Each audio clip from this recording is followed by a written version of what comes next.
But having it on. There we go. On Excellent. You ready? Yes. You got the switcher changer working? Yep. Okay, very good. Well, thank you to our second of 23 presentations. We will have 2 more that will become, actually 4 more next week. Okay, on Wednesday, we will have Mary and Emily, who are right down here up front cheering Nick on, and then we will have Anna and Jamie on Friday, all starting at 3:10. So you can make on your schedule, check that out. And of course, if you can't make it, it is all being live streamed, so you can pick it up in your dorm room. Okay. But for those people in the 680 class, you need to show up, okay, and go to 5 of them. And I see Addie's here. You want to make sure that you sign up, and Ellen can sign up over there as well, just saying that you claim to do that. Anyhow, it is my distinct pleasure to introduce Nick Waldner. He hails from California. He was actually one of the first non-Wisconsinite scientists that I had met. Lawrence had, for a long time, just had Wisconsinites coming in, and so it was quite unique. The freshman class, including Emily, Mary, and Nick, was quite talented, and Dr. Peck, who is no longer with us. Well, he's not dead, but he's just in COVID, which is just as close to dead or something like that. Anyhow, he swept Nick, Mary, and Emily into his lab, and they were actually doing research their freshman year, which was absolutely fabulous. I've had Nick in several classes, and it's been a privilege to have him in those classes with his knowledge and excellent questioning of my knowledge, and then I have to question my own knowledge. But that's neither here nor there. Nick is going to be leaving us, and that he has aspirations to join an MD PhD program. He's going to take a little time off first and make some money as a lab tech with all the great techniques that he's learned. And so that without further ado, I will give you Nick Waldner. Thank you.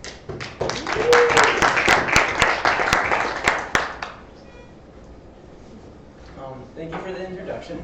I'm Nick, and today I'm going to be telling you about wild-type A. fumigatus strain differences in antifungal susceptibility in invasive pulmonary aspergillosis, which is quite a title, and it's kind of daunting, so I'm going to take a step back and explain what all of that means before I dive into it.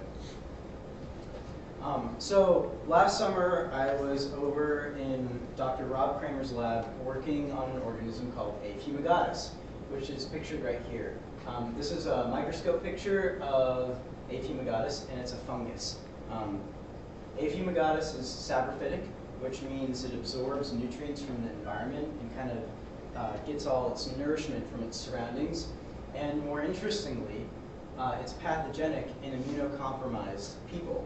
So people who have a weakened immune system for whatever reason, so HIV patients, people undergoing chemotherapy, recipients of organ transplants, all have trouble with A. fumigatus and get sick from it, whereas healthy people do not. So during my research, I looked at 2 different wild-type strains of A. fumigatus, drawn out so nicely here. CEA10 and AF293. These are both strains that are kind of found out in the wild in nature, and they look fairly similar, but as I found out, there are some key differences which I investigated a little bit more. And because these fungus cause disease, I looked at them primarily in the context of the human immune system. So if you aren't already familiar, the immune system is kind of like your body's defenses against external invaders and pathogens, and 2 types of cells in particular: macrophages, which are really good at eating things, a process that's called phagocytosis, and neutrophils, which are really good at releasing toxic chemicals to kill things that you don't want in your body, like this fungus. So what happens if you have a weak immune system and this fungus gets into your body? Well, you get this disease called invasive pulmonary aspergillosis. So normally what happens is we're breathing in the spores of this fungus, which I'll also refer to as conidia. So we're breathing in these conidia as I speak, but it's not affecting us because our body can take care of it effectively. For people with a compromised immune system, though, things happen a little bit differently. After the inhalation of the conidia, they're able to penetrate lung tissue, and then a couple things happen. either neutrophils get recruited to the site and release all these toxic chemicals, which results in a bunch of other tissue damage, so your lung gets damaged, or on the other hand, you have defective neutrophils because your immune system isn't working properly, and you just get fungus growing in your lung, which, as you might have like intuition about, that's not good either. So I was studying how A. fumigatus causes invasive pulmonary aspergillosis. So why CEA10 and AF293? Well, it's previously been shown that even though both of these wild-type strains genetically look similar, there are some major differences.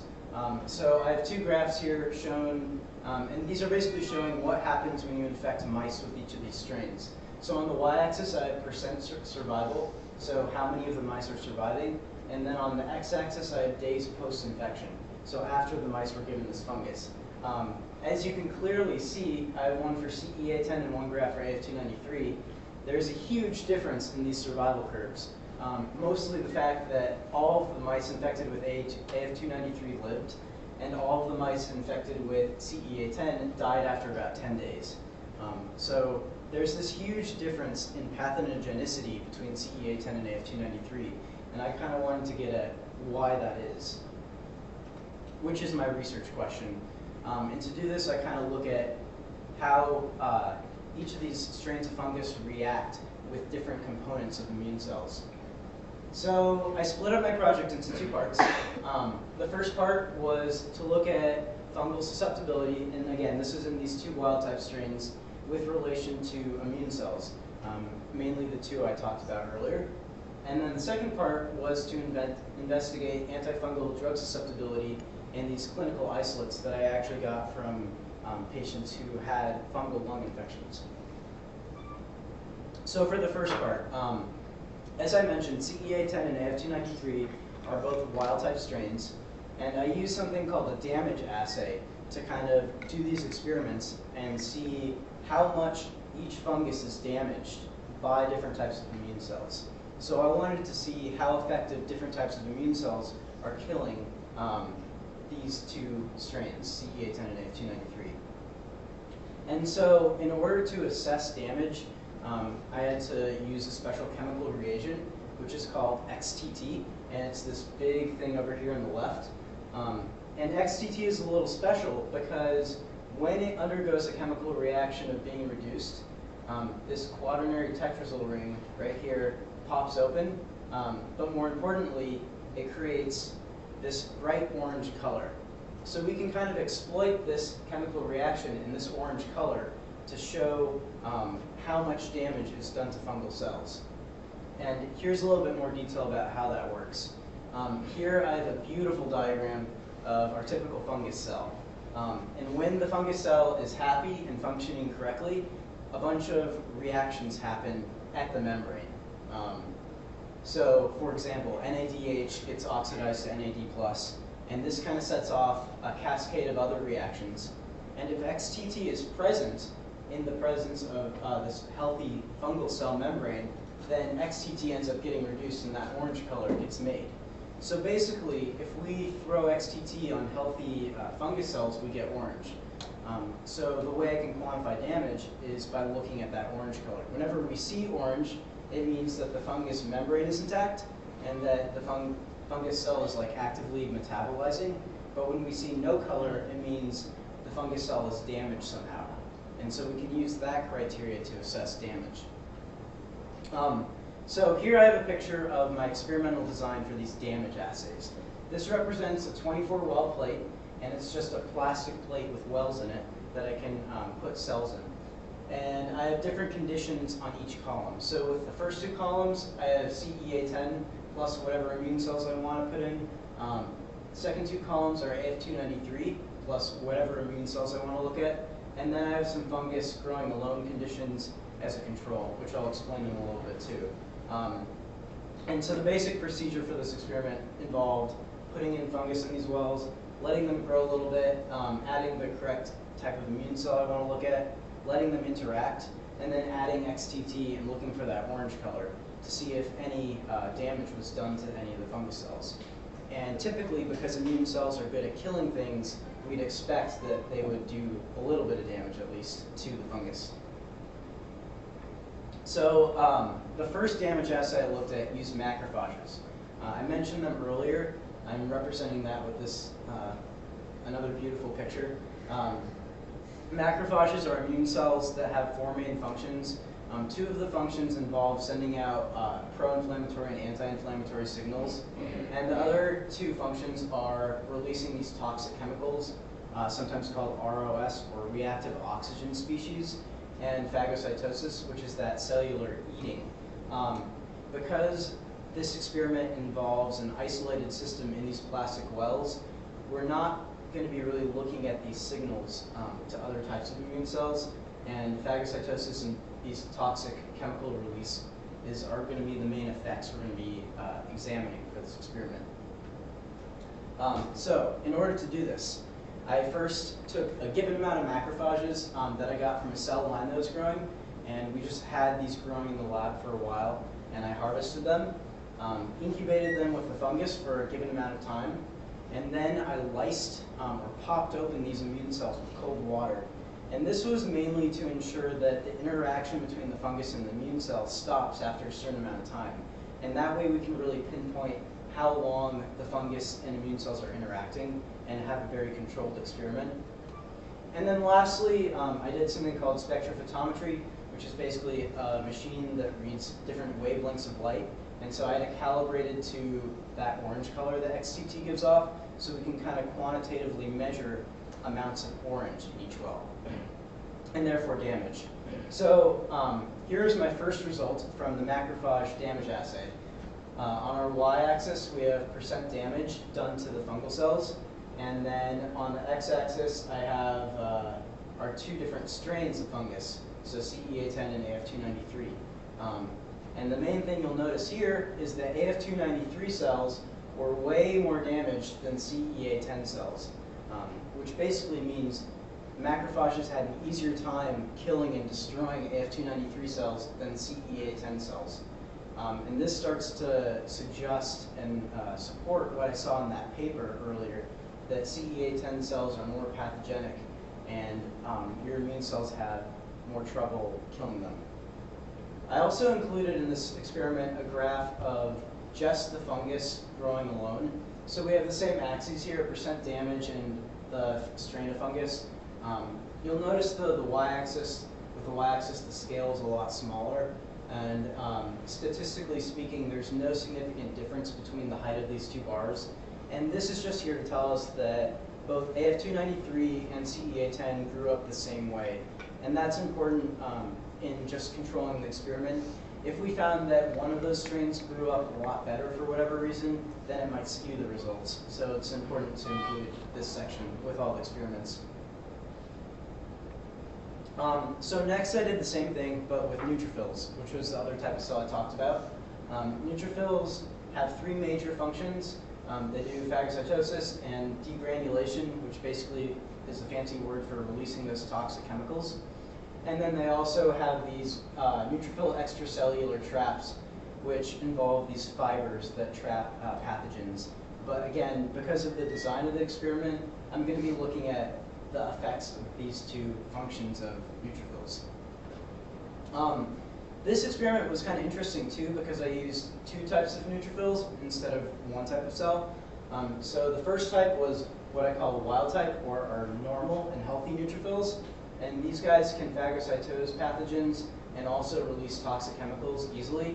And then we have CGD neutrophils, which can phagocytose but have a lot of trouble producing these toxic chemicals. And so this was another way to kind of pinpoint what function of neutrophils, what we can attribute to killing the fungus. And in case you're curious what CGD stands for, it stands for chronic granulomatous disease, which is a hereditary disease where, as I just kind of explained, immune cells have trouble producing toxic chemicals. So if you have this disease, your immune cells are basically going to be slightly defective. And for all the biochemists out there, this is also due to a mutation in the NADPH oxidase gene, which encodes for a protein that produces superoxide, which then produces these toxic chemicals. So the design for the neutrophil damage assay was really similar, except for one thing. As it turns out, neutrophils have trouble growing on their own, so we can't just have a whole bunch of them growing for a long time.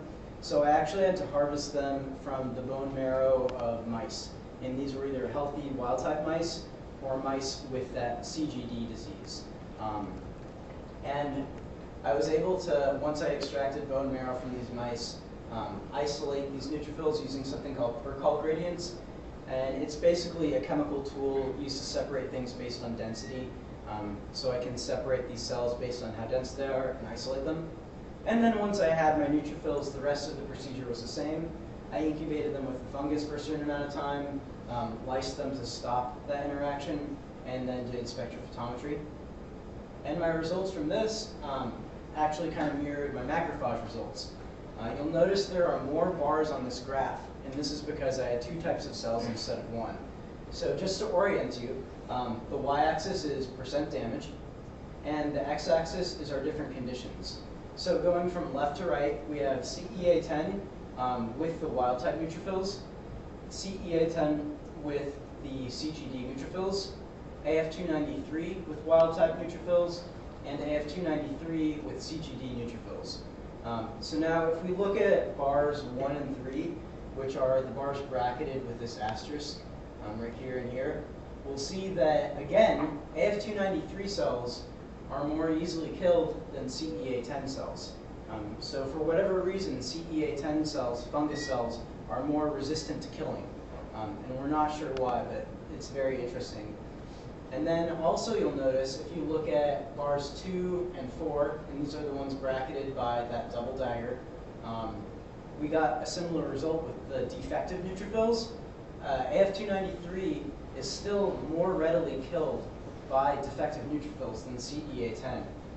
You'll also notice, though, that these bars are overall lower than their corresponding bars, which suggests that defective neutrophils are exactly what they sound like, less effective in killing things. And so we don't know for sure, but my hypothesis would be that this difference in height you see between each neutrophil condition accounts for that lack of ability to produce toxic chemicals that would otherwise kill things. And again, here I included a graph for growing the fungus alone. We have the same axes, % damage, which isn't much because they were just growing alone, and our 2 strains. And again, the important thing here is that there was no statistically significant difference in how much they were damaged, suggesting that they just grew the same way, which is what we want to hear. So my summary for part 1, essentially, I found that CEA10 is generally more resilient and is not as easily killed by macrophages and neutrophils. And then I also found that, as we expect, CGD neutrophils, and these were the defective neutrophils, were overall less effective in killing fungus than wild-type neutrophils. So there are a couple of directions I would have liked to take this project, or this part of the project in, if I had the time. And one would be to do XTT assays with specific ROS chemicals. Again, ROS stands for reactive oxygen species, and these are the toxic chemicals that immune cells produce. So I think it would have been interesting to do damage assays with the actual chemicals, because that way we'd be more easily able to pinpoint why we see a difference in susceptibility between AF293 and CEA10. So I think that could be important. And then the other 2 things I wanted to do involved looking at things that are on the cell wall and the cell surface. Through my time in Dr. Kranger's lab, one of the things I realized was that proteins and molecules that generally are expressed on the outside of fungal cells are really, really, really, really important for host pathogen interactions and disease in general. So that would be something interesting to look at. So for part 2 of my project, I did something a little bit different. I looked at anti-fungal drug susceptibility with clinical isolates. So here you'll notice that I have listed a bunch of long numbers that I've relabeled 1 through 6 because these numbers don't mean anything and it's going to be easier to say 1 through 6. these all represent patient samples. So at the Dartmouth Hospital, I think it's called, up in New Hampshire, 6 patients came in to a doctor and they had symptoms of a fungal lung infection. So they underwent a procedure called a bronchoalveolar lavage, where liquid was squirted into their lung and then sucked back up and put on a plate to see if anything would grow. Well, fungus grew, and then it stayed in a refrigerator in Dr. Kramer's lab for a couple months. So I found these things and wanted to find out, okay, what type of fungus is actually growing in their lung? Because if it was A. fumigatus, it would be of interest to me, since that is what I had been studying. It's also important to note that none of the patients at the time of the collection of these samples reported using any antifungal drugs, which, if you think about it, is pretty important in studying susceptibility to drugs. So in order to identify what these organisms were, I isolated a piece of the genome that I will refer to as the 18S ribosomal RNA gene. And that's basically represented with these bands on this gel I ran. And long story short, if you isolate that part of the genome, it becomes really easy to sequence the DNA of the organisms and find out what they actually are. So I used an online tool called BLAST to sequence the genomes and found that all of the isolates were A. fumigatus. So this really piqued my interest. All of these things that were found in people's lungs are the organisms I'm studying. And so from here I decided to look at antifungal drug susceptibility. So the main antifungal drug I looked at was a drug called voriconazole, which is pictured here. I decided to use voriconazole because it's widely prescribed to people with aspergillosis and generally respiratory fungal diseases. And so it seemed like a pretty good starting point. I also have a nice diagram here, very artistic. In blue, I have drawn another fungal cell membrane. These green rectangles represent something called ergosterol, which is just an important part of the cell membrane. So in order for the cell to be happy and functional, it needs this ergosterol embedded in its membrane. I also have voriconazole, the drug I was looking at, represented by this red triangle, and this purple protein down here, which is actually responsible for making these green things. So what happens when a fungus cell is exposed to voriconazole is that voriconazole is able to transverse the membrane and bind to this protein. And this is the protein that makes these green things. Well, when voriconazole is bound, the protein cannot synthesize ergosterol correctly, so it ends up making these malformed ergosterols. As it turns out, these malformed ergosterols still kind of fit into the membrane, but they're really toxic to the fungus, so it ends up killing the fungus. And that's how this drug works, just to give you some background. So the first round of susceptibility tests I did involved a more general experiment to get a general idea of what susceptibility looked like for all of these isolates I had. So I took plates of something called GMM, which is just this jello-like substance that fungus grows really well on. Put a bunch of conidia from each of the fungus on those plates, and then poured another layer on top of the jello-like substance, so that the fungus were kind of sandwiched in between 2 layers of this stuff, but they would be able to grow. And then lastly, I punched a hole right in the middle of it and inoculated each of the plates with different concentrations of the drug. And for this experiment, since it was more general, I just had a low concentration and a high concentration, and used that to kind of do a comparison. And then after that, I just let them grow for 48 hours and see what happens. And the results of that look like this. So what you're looking at here are these plates I mentioned. You'll notice in the center, there's a hole punched in them. This is where I inoculated the plates with different concentrations of voriconazole. Each column represents a different isolate. So I have isolates number 1, 2, and 3 right here. The first row is our low dose of voriconazole, and our second row is our high dose of voriconazole. And then I also have numbers listed in this last row, measuring the diameter of what I'm calling the zone of clearance. And so if you'll notice, there are some clear areas around that center hole in these plates shown here, and they're varying sizes. So this actually represents the area in which fungus did not grow because it was killed by the drug. So with some strains like 1 and 2, you can see there's a fairly large zone of clearance, which means voriconazole was pretty effective in killing the fungus. Others, not so much. So with 3, with this low dose, it just grew right over that area and was not phased at all by the addition of the drug. Here I have isolates 4, 5, and 6, and you'll notice again there are varying sizes of zones of clearance, and even some weird things going on. You'll notice with 5 especially, with the low dose of the drug, it seems very susceptible, but when I double that dose, it grows right over it and is not inhibited at all by the drug, which is kind of interesting and kind of wacky.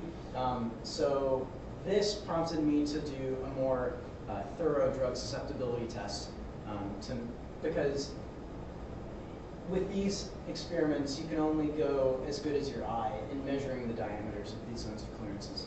So I wanted to be a little bit more quantitative. Just for fun too, I made a plate with CEA10, that pathogenic wild strain I was talking about. And it behaved kind of how I expected, by just growing over where I applied the antifungal. So the more quantitative and accurate drug test I did was called the CLSI drug test. And CLSI stands for Clinical Laboratory and Standards Institute. And it basically is an organization that makes standardized tests. So they make a standardized drug susceptibility test that you can use to measure how resistant different organisms are to a given drug, like voriconazole. So for this, I used another plastic plate like my other experiment, but with 96 wells this time, and put a certain amount of conidia in each well, along with varying degrees of voriconazole. So instead of using just 2 concentrations, I had a whole slew of concentrations to look at. And then I let them incubate. And so this is what the experiment setup looks like. Each column is just a different concentration of the drug. And so over here we have a very high concentration, and over here we have a very low concentration. And then also controls, including the no cell control and the no drug control. And then each row was a different strain. So I have isolates 1 through 6, and then also I had room to include CEA10 and AF293 as a nice comparison. So here are my results from that experiment. This is a lot to look at, so the first thing I'd like to direct your attention to is this tiny table to your right. We have something called an MIC value, and then a classification that goes along with that. MIC value stands for minimum inhibitory concentration, and it represents the lowest possible concentration that kills these fungus. So what I'm looking for in that plate is the lowest possible concentration I can get to where the fungus is killed. CLSI, this organization, based on these numbers of concentration for MIC, come up with different classifications. So you can classify an organism as either susceptible to a drug, having intermediate susceptibility to a drug, or being very resistant to a drug. So now, looking at this big table here, you can see my results. Our first column is strain. The second column is the MIC value, so that minimum inhibitory concentration that I measured for each strain. And then the last column is the corresponding classification that goes along with that. Now, there are a couple interesting things about these results. The first of which is that isolates number 3 and 6 had intermediate susceptibility to voriconazole, which means voriconazole is not quite effective against it. Whereas all the other isolates were easily killed and were susceptible to voriconazole. Something was different about strains 3 and 6, which made them have an intermediate susceptibility to voriconazole. Also, you'll notice with CEA10 and AF293, something weird happened. CEA10 is susceptible to voriconazole, and AF293 is intermediate susceptibility to voriconazole, suggesting AF293, which I had previously introduced as the more benign and less harmful pathogen is actually more resistant to this drug. And the more pathogenic, dangerous version of this fungus, CEA10, is easily killed by a very commonly prescribed antifungal. So I thought that was very interesting. And I had time for one more experiment to kind of get at why we may have seen differences in all of these, particularly with isolates number 3 and 6, which showed that intermediate susceptibility to voriconazole. So the last thing I did was a technique called Qtpcr, which the simplified quick version of this is that it's in vitro or in test tube DNA replication, and it uses fluorescent probes to look at how much a gene is expressed. So in other words, how much of what a gene codes for is actually made in the cell.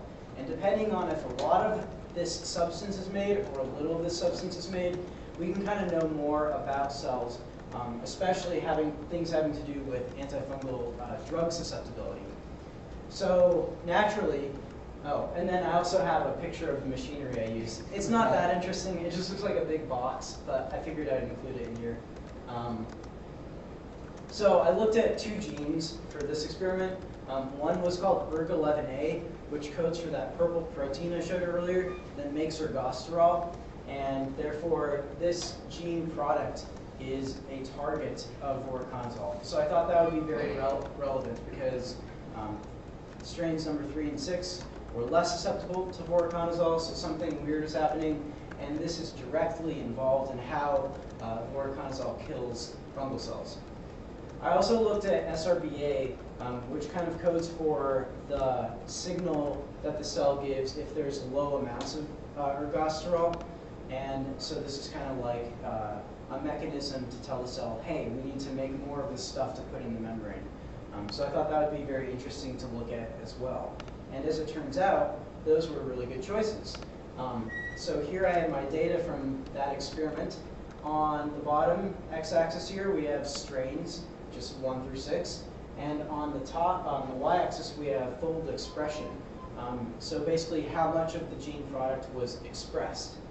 Now, unfortunately, a lot of these error bars were too big to make any real conclusions, but surprisingly, numbers 3 and 6, so these 2 bars and these 2 bars, told us something really interesting about gene expression. With 3 and 6, and these were also the strains that had that weird susceptibility or lack of to voriconazole, we saw an upregulation of ERG11A. So ERG11A, that gene that codes for the machinery to make ergosterol, was upregulated. So the cell was making a lot of it. And with SRBA, the signal, if there's low ergosterol present, was downregulated. And I thought this was interesting because this tells us a little bit about how the cell functions and what kind of signals are sent out, which may account for why we see differences in antifungal drug susceptibility. So the summary for part 2 is simply that clinical isolates 3 and 6 demonstrated that intermediate susceptibility to voriconazole, and we don't quite know why, but the fact is they were slightly more resistant to voriconazole than the other isolates. And also that 3 and 6 were the 2 strains that upregulated certain genes and downregulated certain genes, which would be another point of interest to continue this study. And then for this part, there were a lot of future directions that I kind of wanted to take the project in. Again, unfortunately, I didn't have the time, but some things I would have liked to do with this, given more time, would be to do more XTT assays, but with those clinical isolates gotten from patients. And then I would be able to compare that data with the CEA10 and AF293 data. I think that would be a very interesting comparison. I would like to look at other antifungal drugs. All of those experiments were just for voriconazole, and I used one drug, antifungal drug, so I could compare all my results easily, but there are a lot of other really cool antifungal drugs out there that are really important. So it would be interesting to look at other susceptibilities to other drugs. It would also be interesting to do experiments related to growth and metabolism of fungus. Depending on how fungus grow and metabolize certain nutrients can affect how they act inside a host, so inside the person they're causing the infection in. and can be actually really important for pathogenesis and just causing disease in general. So I think that would be an interesting direction to take this project in. Again, as I mentioned with part 1, as I kind of learned, things that are expressed on the surface of the cell are really, really, really important. And so ideally, I'd have time to look at that and what receptors are being activated and what is binding to what to facilitate these interactions with the immune system. I'd also like to do in vivo experiments with mice, just because when you're doing experiments in an animal, it's a better model for how your immune system actually works, or a mouse's immune system actually works and interacts with these fungus rather than in a very controlled environment. And then lastly, I'd like to explore other ways to look at fungal cell damage besides using the XTT chemical. I used XTT because it was very reliable and gave me consistent results, but to make sure those results are actually consistent, it would be very good to quantify damage using another method to make sure that those damage levels are indeed what I found. And that's it. Thank you. I would like to acknowledge, real quick, Rob Kramer, my PI for LUR1, and all of his lab people, down to Rob, Arsa, Kelsey, Kristen, and Sarah. They all helped me a lot over the summer and taught me new techniques. I would like to thank Ron Peck, Mary, and Emily for being my lab buddies, and Ron Peck for kind of getting me knee-deep into science in my Lawrence career. I would like to give thanks to Dave Hall for mentoring me throughout this entire process and giving me invaluable advice to make this whole presentation come together.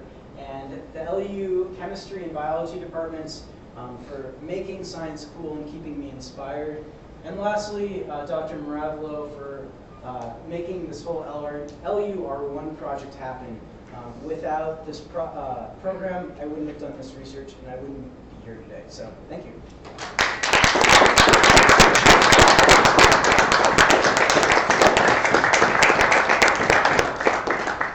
Are there any questions?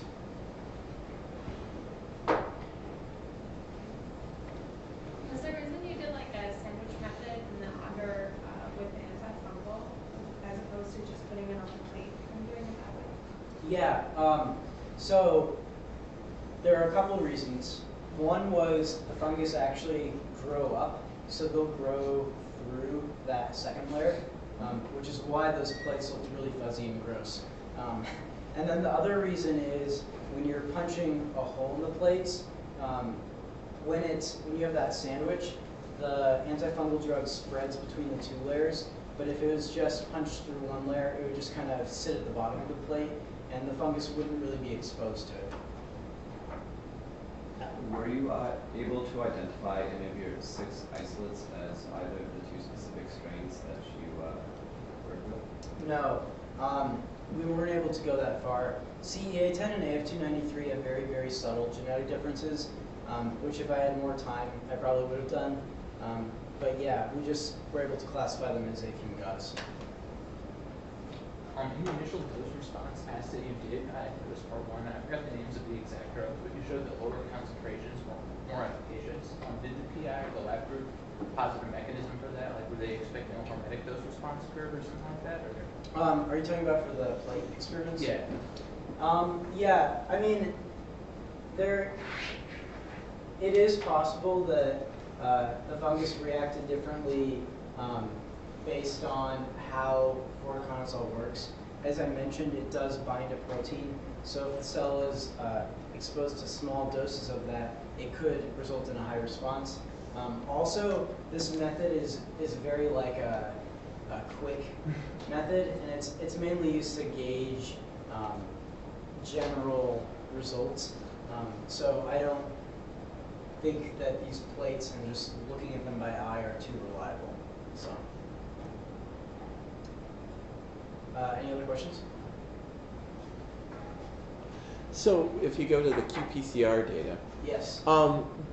normally you have some sort of mRNA that you isolate as a isolation control. Yeah. What do you use in a We fumigatus for that? Yeah, we had a couple of housekeeping genes that we used as, it was called a no something control.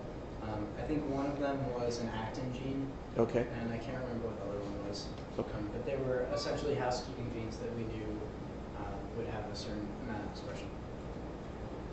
And did you confirm that with Northern Blot or something like that? I mean, Yeah, I don't have the results up here, but I have kind of a control slide or control graph somewhere in my data. Anyone else? Cool. Well, thank you.